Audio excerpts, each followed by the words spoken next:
अस्सलाम वालेकुम दोस्तों, आईसीटी सब्जेक्ट के lecture number 3 language of computers में सबको खुशामदीद कहते हैं। आज हम कंप्यूटर के लैंग्वेज के बारे में पढ़ेंगे जो कि बाइनरी लैंग्वेज है। इस लेक्चर के अंदर हम बाइनरी लैंग्वेज, बाइनरी क्यों इस्तेमाल किया जाता है, बाइनरी डिजिट क्या है और कंप्यूटर किस तरह से इनको प्रेजेंट करता है और स्टोर करता है, आज इस लेक्चर में हम जानेंगे। आपको पता होगा कि हमारे पास जो कंप्यूटर जो यूज़ करते हैं वो असल में इलेक्ट्रॉनिक यानी कि बिजली से चलने वाली एक मशीन है। अब उस कंप्यूटर के अंदर किस तरह से हमारा डेटा प्रेजेंट होता है यानी किस तरह से वो चल रहा होता है इनसाइड द कंप्यूटर, आज उस लैंग्वेज के बारे में पढ़ेंगे। और कंप्यूटर कौन सी लैंग्वेज को सपोर्ट करता है उस लैंग्वेज के बारे में पढ़ेंगे। यानी कि जो कंप्यूटर की जो मशीनरी है, अंदर उसके जो सर्किट्स हैं वो कौन सी लैंग्वेज को समझते हैं। जाहिर सी बात है वो हमारी इस लैंग्वेज को तो, ह्यूमन लैंग्वेज को तो नहीं समझते होंगे, वो कौन सी लैंग्वेज को समझते हैं। इस टॉपिक पे आज हम बात करेंगे। अब हम बात करते हैं कि कंप्यूटर कौन कौन से लैंग्वेजेस को समझता है, कौन कौन से लैंग्वेजेस को सपोर्ट करता है। जब हम कंप्यूटर को इस्तेमाल करते हैं तो कंप्यूटर को इस्तेमाल करते हुए हम ये देखते हैं कि उसमें इंग्लिश में भी हम लिख सकते हैं और उसके अलावा सिंधी, उर्दू और उसके अलावा जो अरबिक में, चाइनीज़ में बहुत सारे लैंग्वेजेस हैं जिसमें हम उसमें लिख भी सकते हैं। और अब आप कभी अगर गूगल पे जाइएगा तो वहाँ पर आप देखेंगे कि आपको बहुत से कंटेंट जो है वहाँ पर आपको मिलेंगे, बहुत सारे लैंग्वेजेस आपको मिलेंगे। हर एक कंट्री में यूज़ होने वाले जो लैंग्वेजेस हैं वो सारे के सारे कंप्यूटर में सपोर्टेड होती हैं। तो इसके कहने का मतलब ये हुआ कि कंप्यूटर जो है वो इंग्लिश लैंग्वेज को भी समझता है, दैन उर्दू को भी समझता होगा, सिंधी भी समझता होगा। अगर सिंधी को समझता है तो जाहिर सी बात है वो बलोची भी समझता होगा, दैन पंजाबी, पश्तो, हिंदी, चाइनीज़, इस तरह के बहुत सारे लैंग्वेजेस को वो समझता होगा यकीनन। लेकिन ऐसा नहीं है क्योंकि कंप्यूटर इन लैंग्वेजेस को खुद नहीं समझ रहा होता, बल्कि जो हमारा कंप्यूटर है वो कंट्रोल हो रहा होता है। जो भी चीज़ें हम अपने कंप्यूटर में देखते हैं वो सारे के सारे जस्ट हमें ही नज़र आते हैं, लेकिन कंप्यूटर के अंदर वो कुछ और फॉर्म में होते हैं, ये असल में इस फॉर्म में नहीं होते। कंप्यूटर सिर्फ और सिर्फ एक ही लैंग्वेज को सपोर्ट करता है, एक ही लैंग्वेज को समझता है और वो है बाइनरी लैंग्वेज। और इस बाइनरी लैंग्वेज में सिर्फ और सिर्फ 2 डिजिट्स होते हैं जिसमें 0 एंड 1 इंक्लूडेड है। और बाइनरी लैंग्वेज जो है वो कम्प्लीटली 0 एंड 1 की कॉम्बिनेशन है और कुछ भी नहीं। यानी कि कंप्यूटर के सर्किट में जो चलने वाली जो लैंग्वेज है वो है 0 एंड 1। हमारे कंप्यूटर को ये नहीं पता होता है कि ये ए है, ये बी है और ये सी है, बल्कि हमारे कंप्यूटर को ये पता है कि ये ए है, ये बी है और ये सी है। यानी कि कहने का मतलब कि कंप्यूटर में ये लैंग्वेज है जो कि 0 एंड 1 के फॉर्म में है। बाकी जो ए बी सी 1 2 3 और जितने भी सिंबल्स हैं वो सारे के सारे इसके लिए एक निशानियां हैं, यानी कि उनके लिए कुछ निशानियां हैं, कुछ सिंबल्स हैं। जस्ट वो उन सिंबल्स को तब लेके आएगा सामने जब उसको ये कोड मिलेंगे। अब हम बाइनरी लैंग्वेज की टेक्निकल डेफिनेशन की तरफ आते हैं कि बाइनरी लैंग्वेज असल में है क्या। पॉइंट नंबर 1 में कह रहा है कि binary code used in digital computers, ये असल में डिजिटल कंप्यूटर्स में यूज्ड होने वाला एक कोड है। एंड देन पॉइंट नंबर 2 में कह रहा है कि based on a binary number system in which there are only 2 possible states, 2 possible states होते हैं, एक ऑफ होता है और दूसरा ऑन होता है। जैसा कि मैंने आपको कहा कि जो हमारा कंप्यूटर है वो इलेक्ट्रॉनिक्स से चलने वाली एक मशीन है, यानी कि बिजली से चलने वाली एक मशीन है जिसके अंदर इलेक्ट्रिक पल्सेस जो हैं वो ट्रेवल होती हैं और इन इलेक्ट्रिक पल्सेस को कंट्रोल किया जाता है ऑन एंड ऑफ के ज़रिए। अब इनको ऑन और ऑफ से तो हम कंट्रोल नहीं कर सकते, तो हम कंप्यूटर के सर्किट के अंदर 2 कोड्स यूज़ करते हैं, एक 0 और 1। जो 0 होगा वो इलेक्ट्रिक पल्सेस को ब्लॉक करने के लिए इस्तेमाल किया जाता है और जो 1 है वो इलेक्ट्रिक पल्सेस को पास करवाने के लिए यानी कि आगे भेजने के लिए यूज़ किया जाता है। और इसी सीक्वेंस को हम बाइनरी लैंग्वेज कहते हैं।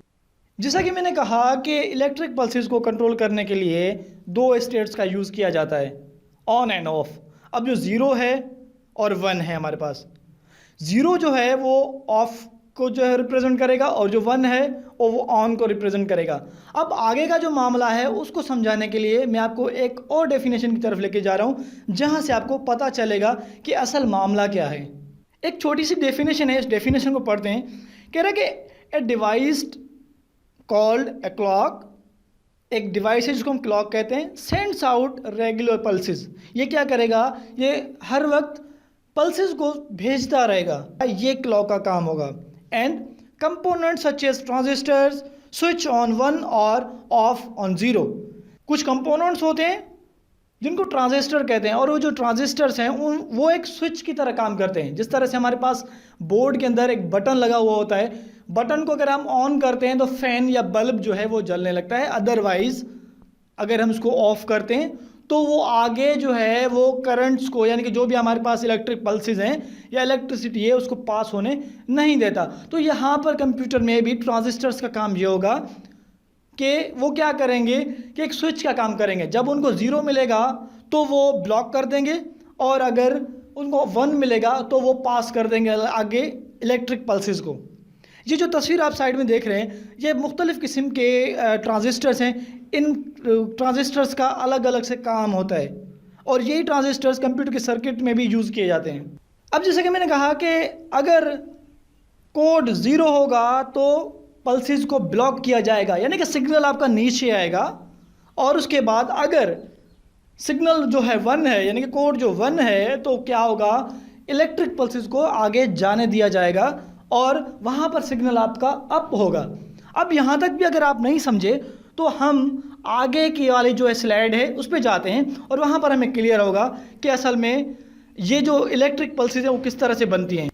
अब देखें यहाँ पर हमारे पास एक बाइनरी का एक कोड है जिसमें 0 1 1 0 1 0 0 1 1 1 एंड 0 0, ये एक सीक्वेंस है। इसी तरह से हमारे कंप्यूटर में ये बिट्स होती हैं, यानी कि ये जीरोज़ एंड 1 जो बाइनरी लैंग्वेज के हैं वो इसी तरह से होते हैं। अब इनके इलेक्ट्रिक पल्सेस या जो डिजिटल सिग्नल्स हैं वो किस तरह से बनते हैं। मैंने कहा कि जब 0 होगा तो सिग्नल्स को ब्लॉक किया जाएगा और आपका सिग्नल जो है वो नीचे होगा। अब आगे जो है वो 1 है, तो मैंने जैसे कहा कि जब 1 आएगा तो सिग्नल्स को आगे जाने दिया जाएगा और आपका जो सिग्नल होगा वो अप हो जाएगा।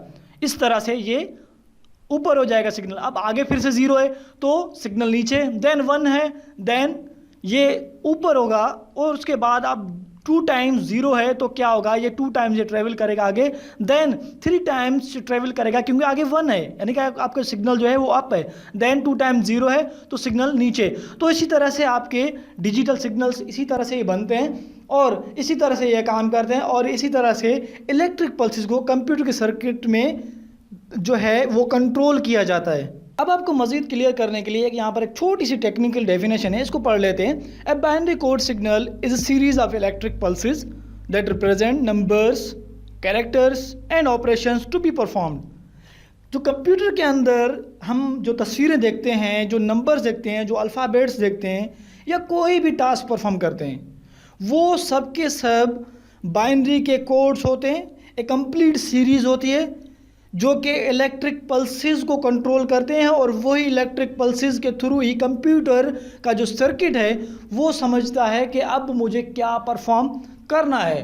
अब जैसा कि इस तस्वीर में आप देख रहे हैं कि कुछ जो है डिजिटल सिग्नल्स की तस्वीरें हैं या जो इलेक्ट्रिक पल्सेस जिसको हम पढ़ के आए वो हैं। अब यहाँ पर देखें 1 है तो आपका जो सिग्नल है वो ऊपर है, और जब 0 आ रहा है आगे तो सिग्नल नीचे होगा, देन 1 अगर 2 टाइम्स 1 है तो सिग्नल ऊपर होगा, फिर 3 टाइम्स 0 है, देन आपके सिग्नल्स वो नीचे होंगे, इसी तरह से ऑनवर्ड्स। अब उसके बाद जो है दूसरे अगर आप इमेज में जाके देखेंगे वहाँ पर कॉम्बिनेशन कुछ ज़्यादा है, यानी कि 2 बिट्स हैं तो वहाँ पर कुछ और ही जो है वहाँ पर तस्वीर को दिखाया जा रहा है। तो इसी तरह से आपके डिजिटल सिग्नल्स भी बनते हैं और ये इलेक्ट्रिक पल्सेस इसी तरह से ही कंट्रोल किए जाते हैं।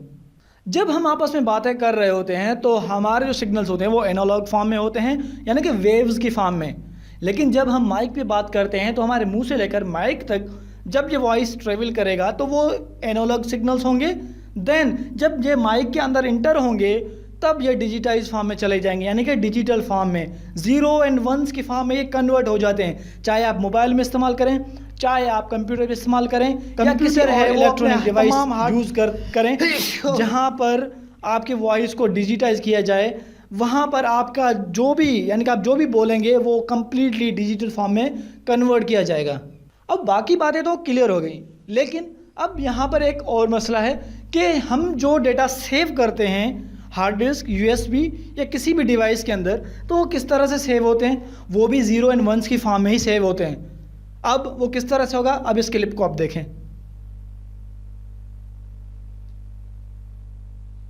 दोस्तों जब भी हम कुछ कॉपी करते हैं तो कॉपी करने के वक्त हमें सिंपल सा एक बार नज़र आता है जो कि ग्रीन और ब्लू कलर का होता है, जो कि फिल हो रहा होता है। लेकिन कंप्यूटर के अपने सर्किट के अंदर वो डेटा हमारा इस तरह से ट्रांसफ़र हो रहा होता है 0 एंड 1s के फॉर्म में। अब यहाँ पर आपको एक हैरानगी वाली बात जो है बताता चलूँ कि एक हाई क्वालिटी जो इमेज है वो कॉम्बिनेशन होता है 29 मिलियन बिट्स का, यानी कि 29 मिलियन इस तरह के ज़ीरोज़ एंड वंस। और आपको पता होगा कि 1 मिलियन इक्वल्स टू 10 लाख, यानी कि 10 लाख, 1 मिलियन 10 लाख होगा। अब उठाएं अपना कैलकुलेटर और कैलकुलेट करके देखें कि 29 मल्टीप्लाई विथ 10 लाख, यानी कि 10 लाख से 29 को आप मल्टीप्लाई करके देखें कि आपको क्या आंसर मिलता है। अब जो इसका आंसर है वो है 2 करोड़ 90 लाख, यानी कि 2 करोड़ 90 लाख जो है पिक्सल्स नहीं बल्कि वहाँ पर 0 एंड 1s बनेंगे, इतने बिट्स जाके बनेंगे सिर्फ और सिर्फ एक हाई क्वालिटी इमेज में। अब आप सोच सकते हैं कि हम कितना डेटा यूज़ करते हैं, कितनी मूवीज़ कॉपी करते हैं, हाई क्वालिटी के जो है रेजोल्यूशन में हम इसको सेव करते हैं अपने पास, तो वो कितने बिट्स बनते होंगे।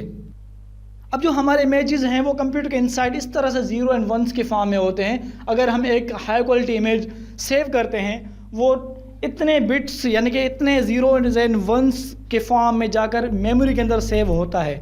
अब ये जानकर आप ज़रूर हैरान तो हुए होंगे, लेकिन हैरानगी के साथ आपको अपने कंप्यूटर से प्यार होने लगेगा कि आपका कितना डेटा ये मैनेज कर रहा होता है।